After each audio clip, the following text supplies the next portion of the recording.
나눌 하나님 말씀은 시편 1편 1절부터 6절까지 말씀입니다. 제가 봉독하겠습니다. 복 있는 사람은 악인들의 꾀를 따르지 아니하며 죄인들의 길에 서지 아니하며 오만한 자들의 자리에 앉지 아니하고 오직 여호와의 율법을 즐거워하여 그의 율법을 주야로 묵상하는도다. 그는 시냇가에 심은 나무가 철을 따라 열매를 맺으며 그 잎사귀가 마르지 아니함 같으니 그가 하는 모든 일이 다 형통하리로다. 악인들은 그렇지 아니하며 오직 바람에 나는 겨와 같도다. 그러므로 악인들은 심판을 견디지 못하며 죄인들이 의인들의 모임에 들지 못하리로다. 무릇 의인들의 길은 여호와께서 인정하시나 악인들의 길은 망하리로다. 아멘. 저는 오늘 이 본문을 가지고 무엇이 있습니까? 라는 제목으로 여러분들과 함께 말씀 나누기 원합니다. 저는 시편을 매우 좋아합니다. 시편은 하나님 백성들의 고달픈 인생에 담겨져 있고 눈앞의 문제들 속에 고통하는 탄식에 담겨져 있으며 억울한 상황 속에서 몸부림치는 연약한 삶의 모습이 담겨져 있습니다. 그러나 제가 시편을 좋아하는 이유는 그러한 고달픈 삶의 정황 속에서 낙심하지 않고 오히려 눈을 들어 참 소망이신 하나님을 바라보며 노래하는 기쁨으로 가득하기 때문입니다. 새로운 고통의 날을 시편은 고통의 날을 살아가는 하나님 백성들의 기도이며 참 소망을 바라보며 기쁨을 노래하는 거룩한 찬양입니다. 새로운 한 해를 시작하면서 저는 저와 여러분의 삶 가운데 하나님을 향한 시편이 쓰여지기를 기대합니다. 올 한 해 여러분들과 시편 말씀을 나누면서 고단한 하루를 살아가는 우리들이 무엇을 기도하며 또 무엇을 소망해야 하는지 함께 배우게 되기를 원합니다. 그래서 여전히 연약한 하루를 살아가는 우리들이지만 순간순간 하나님을 소망하며 기쁨의 노래를 고백할 수 있는 그런 일상이 우리들 가운데 2021년에 우리들 가운데 있기를 기도합니다. 오늘은 시편 전체를 시작하는 시편 1편을 함께 묵상하기 원합니다. 이 시편 1편은 시편 전체의 주제라고 할 수 있습니다. 시편은 어떤 상황 속에서도 하나님을 의지하며 그 말씀 안에 거하는 연약한 자들의 노래입니다. 그리고 오늘 시편 1편은 이 진리의 노래를 가장 선명하게 들려주는 시편입니다. 이 시편 1편의 첫 시작은 복 있는 사람은 이라는 말로 시작하면서 이 시편의 노래가 특정한 대상에 대한 설명이라는 것을 보여주고 있습니다. 우리가 이 시편 1편을 묵상할 때 오해하지 말아야 할 것은 오늘 이 시가 어떤 복을 얻기 위한 어떤 방법을 우리에게 가르쳐주는 시가 아니라는 것입니다. 오히려 이 시는 복 있는 사람, 이미 복을 소유한 사람이 어떻게 살아가는지를, 어떤 모습으로 살아가는지를 보여주는 시라고 할 수 있습니다. 시인은 복 있는 사람을 설명하기 위해서 복 있는 사람과 반대되는 삶을 사는 사람들에 대하여 이야기합니다. 복 있는 사람은 악인들의 꾀를 따르지 않으며 죄인들의 길에 서지 않고 오만한 자들의 자리에 함께하지 않습니다. 여기서 말하는 악인들의 꾀는 비도덕적인 방법으로 부당한 이익을 얻으려고 하는 것을 말하고, 죄인들의 길은 영원한 하나님 나라에 이르지 못하도록 하는 거짓 가치를 따르는 것을 말하며, 오만한 자들의 자리는 하나님을 무시하고 업신여기는 삶을 의미하는 것입니다. 그런데 이러한 악인들과 죄인들과 오만한 자들의 삶은 매우 매력적으로 보입니다. 우리가 앞에 악인, 죄인, 오만한 자라는 무시무시한 이름을 붙여서 그렇지 사실 우리의 현실 속에서 이들의 삶은 매력적으로 보입니다. 우리들은 가끔씩 우스갯소리로 내가 삼성의 아들이었으면 좋겠다 이런 이야기를 하기도 하고, 또 재벌가의 삶을 미화시키는 드라마를 보면서 부러워하곤 합니다. 사실 많은 사람들이 그런 재벌들 가운데 크고 작은 불법과 비양심적인 일들이 있음을 알고 있음에도 불구하고 그러한 삶을 동경하고 부러워하는 것은 그것이 어떤 방법이었든지 간에 지금 큰 돈을 벌었기 때문에 그 돈의 유익을 누리고 있기 때문입니다. 즉 오늘 시편에서 말하는 악인들의 꾀를 따라 사는 것, 비도덕적인 방법으로 큰 이익을 얻고 그 이익을 누리는 것을 우리는 은연중에 부러워하고 있는 것입니다. 사람이 타락한 이후 사람들은 좋아 보이는 것, 갖고 싶은 것, 더 먹음직스럽고 보암직스러운 것들을 자신의 눈앞에 가져다 놓고 소유하기를 원합니다. 성경은 이러한 마음을 탐욕이라고 말하는데, 이러한 탐욕이 가득한 시대일수록 죄인들의 길, 악인들의 꾀는 굉장히 큰 매력으로 다가오는 것입니다.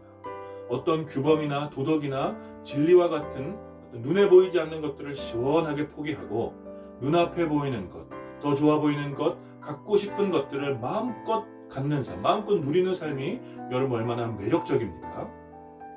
여러분 혹시 뭐 규범 부자, 도덕 부자, 진리 부자 뭐 이런 말씀 들어보셨습니까? 여러분 이런 말들은 없지 않습니까? 왜냐하면 사람들은 눈에 보이는 가치를 별로 좋아하지 않기 때문이죠. 그래서 결국 자기 자신을 위해서, 자신의 풍요와 번영을 위해서 극진히 자신을 사랑하며 살아가는 것이 이 시대에 굉장히 큰 매력으로 다가오는 것입니다. 여러분 이것이 바로 오만한 자의 자리에 앉는 것입니다. 오늘 시편은 이러한 삶을 살아가는 사람에 대하여 복 있는 사람과 반대 지점에 있는 사람이라는 것을 암시해 줍니다. 세속에 물든 사람들의 눈에는 이러한 삶이 너무 매력적으로 다가올 수 있지만 그들은 복 있는 사람이 아니라는 것입니다. 왜냐하면 그들은 바람에 나는 겨와 같이 한없이 작고 가벼운 삶을 살고 있기 때문입니다.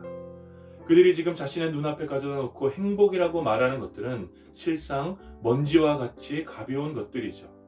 이것이 과거로부터 지금까지 살아왔던 수많은 지혜자들이 한결같이 이야기하는 진리입니다. 그래서 평생을 자신의 소유만을 위하여 악인들의 꾀를 따르고 죄인들의 길을 향하여 오만한 자들의 무리와 함께 살아가는 것이 얼마나 어리석은 일인지 오늘 시편은 노래하고 있는 것입니다. 시인은 그러한 사람들의 삶의 결국이 망하는 것이라고 이야기하고 있습니다. 아주 예전입니다.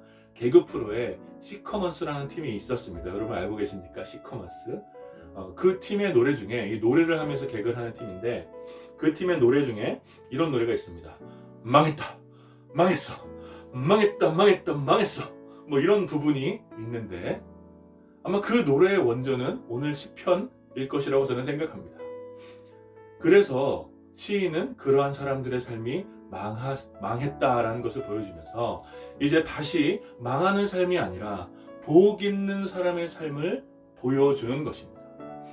복 있는 사람은 무엇이라고 노래하고 있습니까? 복 있는 사람은 오직 여호와의 율법을 즐거워하여 그의 율법을 주야로 묵상하는 사람이라고 이야기해주고 있습니다. 이 한 줄의 말씀이 복 있는 사람에 대한 가장 선명한 정의라고 말할 수 있습니다. 여러분 복 있는 사람은 오직 여호와의 율법을 즐거워합니다. 그는 자신의 이익을 극대화할 수 있도록 유혹하는 그런 악인들의 꾀나 죄인들의 길이나 오만한 자들의 자리에 마음을 빼앗기지 않습니다. 왜냐하면 그 모든 것들보다 여호와의 율법이 훨씬 즐겁기 때문입니다. 여기서 시인이 여호와의 율법이라고 말한 것을 주의하여 보십시오. 여호와의 말씀은 단지 좋은 명언이나 생각의 확장을 돕는 그런 명상글이 아닙니다. 복 있는 사람이 진정으로 즐거워하는 것은 그의 삶의 기준이 되며 지침이 되고 반드시 지켜야 하는 법으로서 여호와의 율법이라는 것입니다. 즉 여호와의 말씀을 법으로 삼아서 자신의 삶을 그 법 아래 가두어 살아가는 것을 즐거워한다는 것입니다. 그래서 복 있는 사람은 밤낮으로 주의 말씀을 묵상합니다. 왜냐하면 여호와의 율법은 법전에 기록된 것과 같은 그런 차가운 글자가 아니라 살아계신 하나님의 사랑의 관계 가운데서 날마다 새롭게 다가오는 생명의 법이기 때문입니다. 그래서 여호와의 율법을 지키는 것은 단지 규칙을 잘 지키는 것과는 차원이 다른 일인 것이죠. 여호와의 율법을 깊이 알면 알수록 하나님의 사랑 가운데 그 생명의 법이 삶을 깊어지게 하고 견고하게 세워가는 것입니다. 그래서 시인은 여호와의 율법을 즐거워하여 율법을 밤낮으로 묵상하는 사람을 시냇가에 심겨진 나무와 같다라고 노래합니다. 여러분 한번 시인의 마음을 상상해 보십시오. 이스라엘 백성이 흔하게 경험하는 광야와 같은 메마른 땅에 그런 바람에 날아다니는 생기 없는 나뭇가지가 아니라 생명의 기운이 가득하고 청량한 시냇가에 심겨진 나무. 여러분 이것이 바로 그 사람이 바로 복 있는 사람이라는 것입니다. 시냇가에 심겨진 나무는 모든 계절에 아름답게 빛나며 그 잎사귀가 마르지 않습니다. 그리고 때가 되면 아름다운 열매를 맺습니다.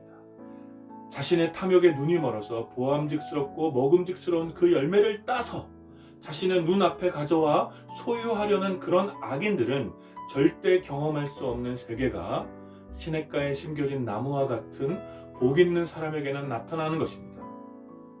다른 나무의 열매를 따서 자신의 탐욕에 따라 열매를 썩게 만드는 삶과는 다르게 복 있는 사람은 주의 공급하심으로 말미암아 열매를 맺는 삶을 사는 것입니다.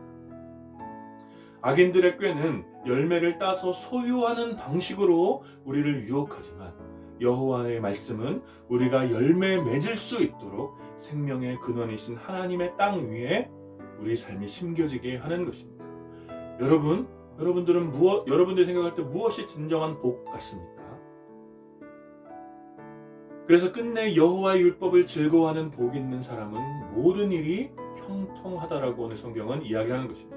왜냐하면 그가 생명의 원천이신 하나님의 땅 위에 심겨져 있기 때문입니다. 때로 쏟아지는 빗줄기와 거센 바람을 만나고 뜨거운 태양 아래 인내해야 하는 날들도 있지만 생명의 원천 되신 하나님의 땅 위에 심겨진 사람은 생명의 기운이 소멸하지 않고 열매를 향하여 나아가고 있는 것입니다. 그래서 오늘 시인의 노래는 이러한 복 있는 사람의 형통함을 노래하는 것입니다. 악인들과 죄인들과 오만한 자들의 덧없는 성공을 바라보면서 여호와의 율법을 지키는 삶을 무시하고 비웃는 탐욕의 세상에서 시인은 누가 무엇을 소유했는가를 물으며 노래하는 것입니다. 악인들은 손에 움켜잡을 수 있는 신기를 소유했지만 여호와의 율법을 즐거워하며 하나님의 땅 위에 심겨진 사람은 하나님으로 말미암은 복을 소유했음을 노래하는 것입니다. 사랑하는 여러분은 무엇을 가지고 있습니까? 무엇을 가지고 싶습니까? 여러분은 복 있는 사람임을 믿으시기를 축복합니다. 그러므로 여러분 여호와의 말씀을 즐거워하시고 그 말씀을 밤낮으로 깊이 묵상하십시오. 주의 말씀이 단지 우리에게 좋은 명언이나 규칙 정도가 아니라 우리 삶의 생명의 기운을 불어넣어주는, 그래서 우리의 삶이 메마르지 않도록 하는 것임을 기억하시고 여호와의 말씀을 깊이 묵상하는 여러분 되기를 축복합니다. 그래서 말씀을 묵상함으로 하나님과의 사랑의 관계가 더욱 깊어지고 하나님의 사랑의 통치가 실제로 우리의 일상에 강력하게 나타날 수 있도록 주의 말씀 가운데 우리의 삶을 내어드리게 되기를 축복합니다. 자신의 이익을 위해서라면 그 어떤 비윤리적인 것에 양심의 가치를 느끼지 못하고 심지어 불법으로 이익을 추구하는 것을 자랑스럽게 말하는 이 탐욕의 시대에 여러분들은 그들의 꾀와 그들의 길에서 벗어나 오직 여호와의 말씀이 여러분의 삶을 다스리도록 하시기를 축복합니다. 마치 우리가 복이 없어서, 복이 빈약해서 무슨 방법을 써서라도 복을 얻으려 하고 더 큰 복을 소유하려는 허영심이 가득한 삶에 여러분의 마음을 빼앗기지 마시고 시냇가에 심겨진 나무와 같이 주님으로부터 오는 생명의 말씀을 날마다 의지하여서 인내하며 여러분들의 믿음을 지키시기를 축복합니다. 바람에 나는 겨와 같이 이리저리 흔들리고 한없이 작고 가벼운 가치에 우리의 삶이 요동하지 않도록 하나님의 땅에 우리의 삶이 뿌리를 내리고 견고히 서서 인내하며 흔들림 없이 생명의 기쁨을 노래하는 복 있는 사람이 되기를 바랍니다. 그래서 우리가 이미 받은 복을, 우리가 이미 소유한 이 복을 참된 복에 메말라 하는 메마른 땅 위에서 살아가는 사람들에게 나누어주는 여러분들이 되시기를 축복합니다.